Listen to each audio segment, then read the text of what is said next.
Coming up on Ability TV, the airline helping people with a disability spread their wings without ever leaving the ground. We are really looking forward to opening new doors for people who thought that flying might have been prohibitive for them. Big changes are coming to NDIS, and autistic children are at the center of the debate. What does it mean for families? We'll find out. They don't just dance, they inspire. We meet the Sunshine Troop. Plus, we're joined at the desk by Ability TV regular Brianna Metcalf. Thanks for having me back. It's great to be behind the desk again. Welcome to Ability TV.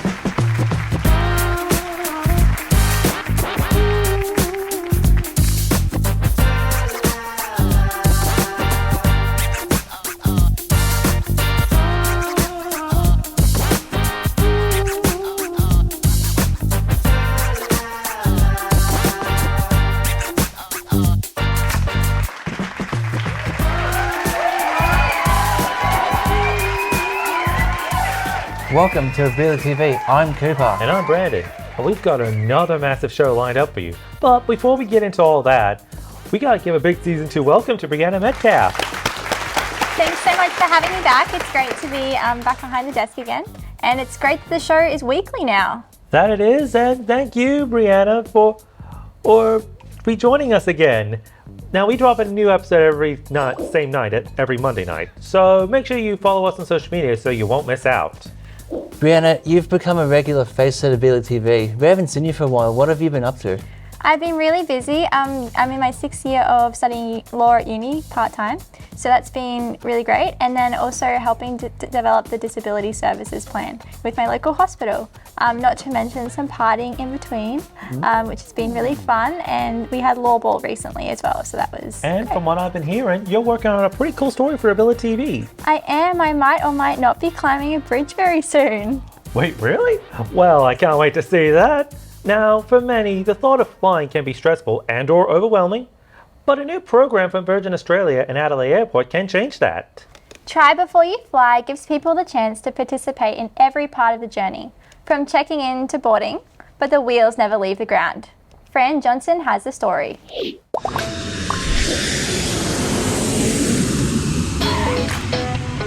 What if you could go through the entire flying experience without ever leaving the ground?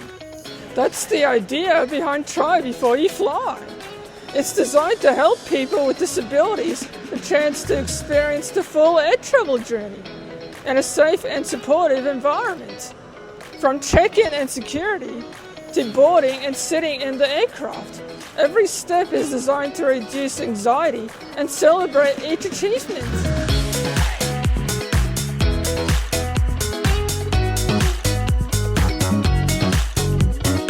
35 participants are taking part, and everyone is guided by trained staff, helping everyone feel comfortable and confident every step of the way. I've actually never been on a plane before, or really been to the airport either, so get into it early, have an understanding what's happening. So this is Harry. He does get a little bit overwhelmed. He loves watching aeroplanes. Are you excited? Yeah.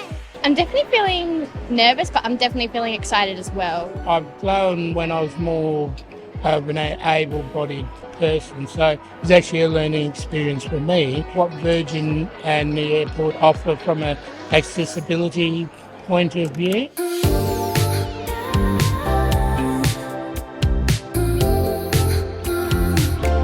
For these passengers, this program isn't just about flying, it's about confidence, independence, and overcoming fears. Sometimes these experiences can be intimidating, and especially for people that are living with a disability or have another health condition that makes travelling harder for them than what it is for others. The Try Before You Fly program really aims to give that opportunity to come and be familiar with what happens in an airport and on board an aircraft. From arriving at the airport, checking in, being security screened, finding your gate, going on board your aircraft, being buckled up, and having your safety briefing from this wonderful Virgin Australia crew. It is an Australian first, so we are really looking forward to to opening new doors for people who thought that flying might have been prohibitive for them, and we'll continue to challenge ourselves every day to make the program accessible for everyone. And this isn't just about the autistic community, it's not just about the disability community. A lot of people have anxiety about flying, and if we can remove that anxiety of flying through just Try Before You Fly, it's a really good example about how we can keep people connected, whether it's just for reaching out and seeing your family or friends, but employment opportunities as well. So lots comes from this. The ability just to board an aircraft today and step foot and see the environment and just feel it is just that small little step. And even if that person steps on board the aircraft for 1 or 2 minutes, that's still a great achievement for that person, and it, like I said, it opens up the world of opportunities. Once on the aircraft, participants get to experience what it's like to find their seat, settle in, and become familiar with the space around them. They learn about safety procedures and what to expect during a flight, turning what can be a daunting experience into an opportunity to feel comfortable and prepared. Ladies and gentlemen, good afternoon. My name is Peter Wanu. I'm the captain on the service. Joining me in the flight deck today is Captain Stuart Aggs. It's been good to come through from the start of the process through the check-in, and then it come through the whole coming boarding, having someone, describe to you a little bit like where you're going, getting on the plane. I sat there for an hour, and so I know I can do it now. Without this, there is no way that we would have been able to do what is possible next. The Try Before You Fly program is giving participants the confidence to embrace air travel on their own terms. Every step they take here helps to make the skies feel a little closer and more welcoming.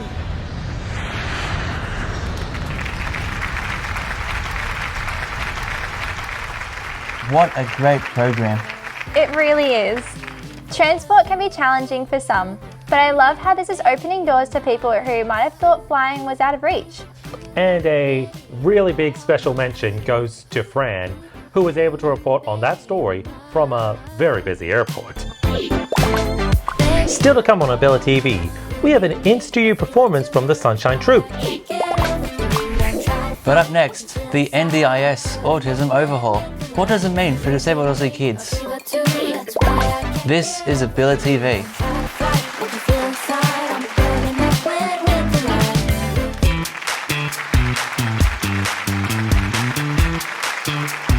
You are watching Ability TV, the only show in Australia that is hosted and crewed by people who happen to have disabilities. We drop a new show every Monday night, so please, if you will, spread the word. And the best way to stay in contact with Ability TV is by following us on social media. Just scan the QR code on your screen. You'll find us on YouTube, Facebook, Instagram and TikTok. Hit follow, subscribe or like, your call, but we promise it's worth it. It's being called one of the most radical shake-ups to the NDIS. The federal government is planning to block children with mild to moderate autism from the scheme and divert them to community programs. Tens and tens of thousands of young children with mild to moderate developmental delay or autism are on a scheme set up for permanent disability. The NDIS model just doesn't suit their needs. Individualised plans and budgets make sense for people with lifelong disability. It gives them more choice and control about the support that they receive. But families with a young child who's missing some milestones are not best helped by receiving a budget of $10,000 or $20,000 or $30,000 and then being expected to work out themselves how to spend it. Children with mild to moderate developmental delay or autism need a robust system of supports to help them thrive, a program for thriving kids. And that's the program that I intend to deliver. That's Minister for Health, Disability and Ageing, Mark Butler, announcing the changes. Now, the news has been met with a lot of criticism and confusion, or should I say, critifusion. But to explain these changes and to perhaps answer some of your questions, joining us from Sydney is the CEO of Autism Awareness Australia, Nicole Rogerson. Nicole, thanks for joining us. Thank you very much for having me. Nicole, can you explain what the government's changes to the NDIS means for families with autistic children and who will be affected by these changes? Yeah, and I think we've got to be careful here to say in some areas we just don't know yet. The minister's made a big announcement to say this is what we need to do and this is what we're thinking about, but it doesn't start tomorrow. Nobody's situation is going to change tomorrow. And just in recent days, I've seen a lot of people really panicking and jumping to oh my God, the house is on fire, we're all being thrown out of the NDIS. And that is just absolutely not what the minister said, and that is not the reality. And to be honest, there were some players in the media that were a little bit naughty. There were some headlines that didn't help, I think. So I understand people's confusion, but I think everybody's got to calm the farm here, where, this is an announcement about a direction that they're going in. But the devil will be in the details. So I just don't want people to be needlessly upset when they don't need to be at this point in time. So I think what the minister's announced is the fact that because of the structure of the NDIS, because of the way it's been set up, it has become the only port in the storm, or as Bill Shorten before him used to say, the only boat in the ocean. But it's the only way for kids with developmental delays to get support. And as a result, it looks like over the years, there have been a lot of children, some with autism, some maybe who don't have autism, but who have been getting that diagnosis and that label because it was a pathway to services. And they were the only services that were available. So you can't blame parents for wanting to go towards the methodology that's going to get their kids the support they need. And as a result, we just have an enormous amount of children in the NDIS that we weren't expecting. And it's the numbers of children with autism in some places in Australia are just, they sort of beg a belief. There are certain areas where 1 in 7 6-year-old boys is in the NDIS in Australia. And do 1 in 7 Australian children have autism? No, they don't. And if they did, that would be another whole conversation we needed to talk about. But it's essentially the structure of the NDIS has led a lot of people to be in the scheme who possibly don't need to be there. Or could be looked after in other programs that exist already at the state level if we give them some more funding and boost them up. So I think what the minister's trying to say is the NDIS was designed to be there for people with moderate to severe lifelong disabilities. That was the original reason why we set it up. And over the years, it has morphed into being this catch-all that takes care of all sorts of people with all sorts of conditions. And the fact is, the Australian public are kind of getting a little bit over the fact the growth is off the charts. Every year, the cost just goes up. And, the cost in comparison to other areas of government funding is it's insane. It's going to be bigger than Medicare very shortly. And so it's just unsustainable on the current trajectory that it's on. I, for one, think the minister's being fairly honest for a politician in he's saying, we've got a problem, it's a structural problem, we need to come up with a solution, and I think it should be this. And I think we've got to give them enough rope to see where this goes before everyone panics.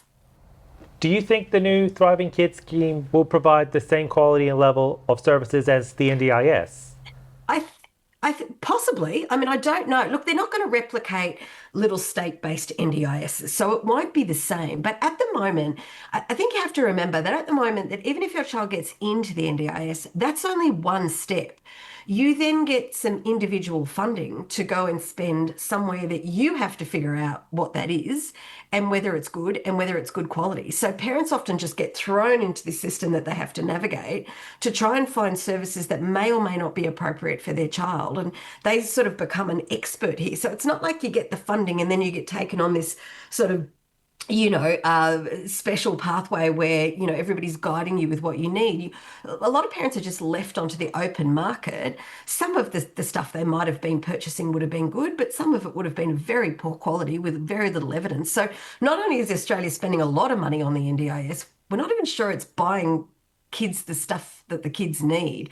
So I think what the minister's saying is let's go back to systems where children already are. So whether that be early learning, whether it be child maternal health structures in states, whether it be schools, how can we supersize and build capacity within those systems so the services are there for the kids. So instead of necessarily families getting handed an allocation of money, the children ideally would be handed the services that they actually just need at that time. So it potentially could be something that's a lot easier for parents, and kids get what they need. But at no stage is the minister saying that people with more profound types of autism, with more disability that comes with their autism, they're just simply not coming out of the NDIS. That is not what was said.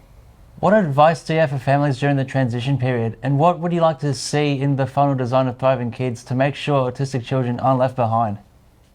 I think my first piece of advice is get off Facebook. God, it's been unhelpful over the weekend, sharing some silly information. Or just at least, if you're getting your information from social media, take it with a grain of salt, or find some really good resources of people who are giving you straight up information, because there's a lot of nonsense going on at the moment, and that's really not helpful. I would just tell parents to just hold off, do what they were doing, keep investigating what they have, and keep spending the money they've got. Don't stop your child from getting services because there's another program coming in a year's time that you don't know what it looks like. So I think it's continue on. It's really up to the government to go away now, and I'm not their spokesperson, surely, but it's really up to them to go away now, work with the sector, work with the community, and design what Thriving Kids is going to be. I don't know about you, but I actually genuinely, and I am mainly a cynical old cow, but I actually at this point in time think this is a once-in-a-generation opportunity for us to potentially look at paediatric development differently than we ever had. And rather than just shoving kids in a scheme and hoping for better outcomes, why don't we build something that actually meets the needs of what kids need right now? I think it's an excellent opportunity, and I, for one, am really positive about it. Nicole, thank you so much for your time. Please thank the CEO of Autism Awareness Australia, Nicole Rogerson. Not at all. Thank you so much for having me. Up next, the Sunshine Troop. Their story, plus a studio performance, is just around the corner. This is Ability TV.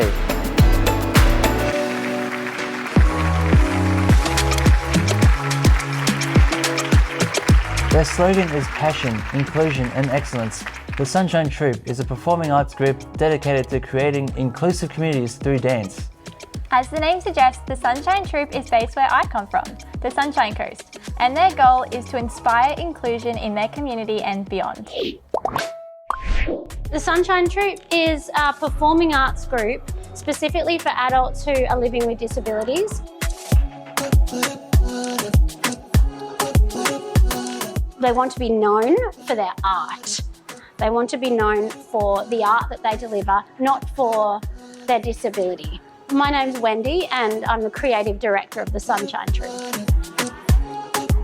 I feel like the best part about working with people with special abilities is the vibe that they give off and the happiness that they actually bring into the room. My name's Taylor Hollis and I'm the dance choreographer of Sunshine Troop.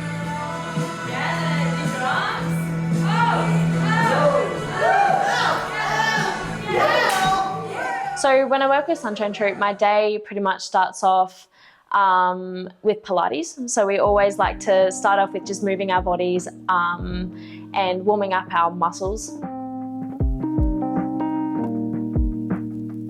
Hello, my name's Phoebe. I like coming to Sunshine Troop, and when I come I'm excited and happy.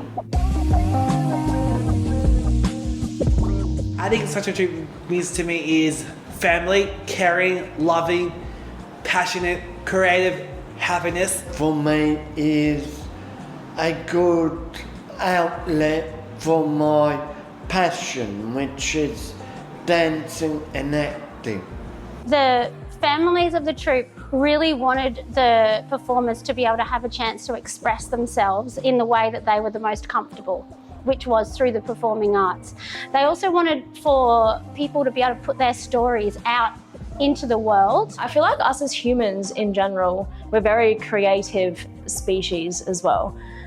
We like putting our own spin to things, and it's just amazing seeing all the different minds and how everyone has a different outlook on dancing and the art and acting. 5, down, 6, 7, 8.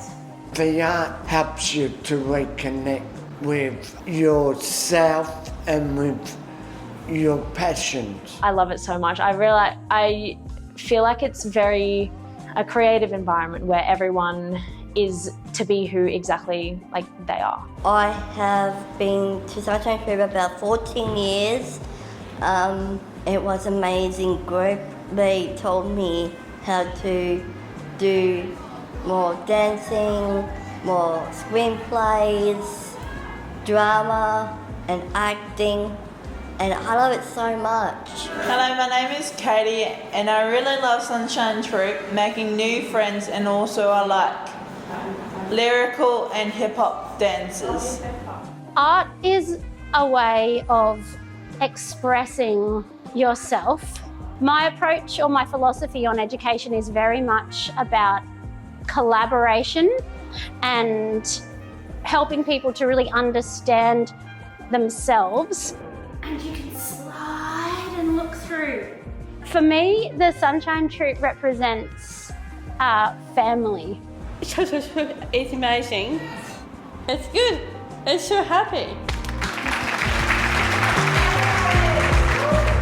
Those guys absolutely love what they do. And I'm excited to say they've got an in-studio performance for us right now. Dancing to Florence and the Machine's Dog Days Are Over, please make some noise for the Sunshine Troop.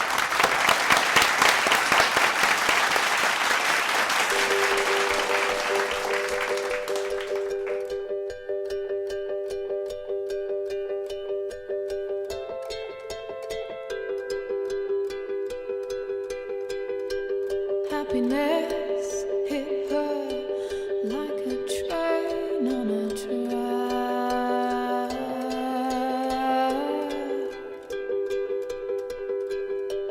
Coming towards her, stuck still, no turning back.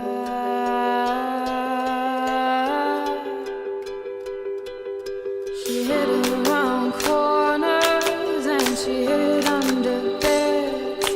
She killed it with kisses, and from it she fled. With every bubble she sank with a drink and washed it away down the kitchen sink. The dog days are over, the dog days are done. The horses are coming, so you better run. Run fast for your mother, run fast for your father, run for your children, for your sisters and brothers. Leave all your love and your longing behind. You can't carry it with you if you want to survive. The dog days are over, the dog days are done. Can you hear the roses? 'Cause here they come.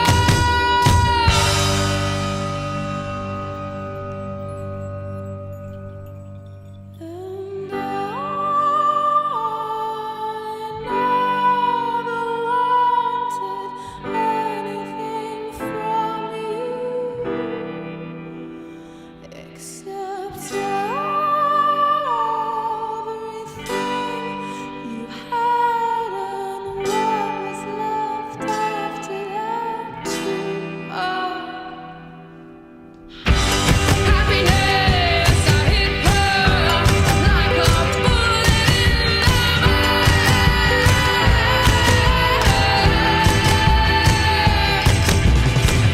Struck from a great height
That was awesome. Thank you so much to the entire team for letting us share your story with us and for coming into the studio for that incredible performance. Well, that wraps up our episode, but please don't worry. We have more stories coming your way next Monday night. Next week, we're off to Newcastle, where we meet Chapo, a surfer, a skateboarder, and an eternal optimist. Yo, what's going on? My name is Chapo. I hope you can check out my story on AbiliTV. And we head to Adelaide and meet with the company working with neurodiverse and disabled artists. And don't forget our artist spotlight, this time Melbourne's very own Heidi Everett. But before we go, a huge special thank you goes to our guest host, Brianna Metcalf. Thanks so much for having me back on the show. It's been awesome to be at the desk with you guys again. And it's been awesome to have you with us. And if you have a story you'd like to share or like to be a part of the show, please reach out to us. And don't forget to like, comment, and share. And also subscribe. Spread the word and inspire someone today. And remember, we all have the ability to inspire and make a difference. See you next time.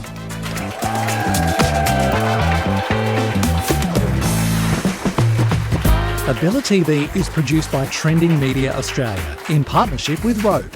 ROPE is a disability service organisation providing opportunities to people living with intellectual disabilities to learn media skills by participating in the creation of AbiliTV, including hosting and the show's production. If you'd like to be involved or become a sponsor of AbiliTV, we'd love to hear from you. Just go to abilitv.com.au.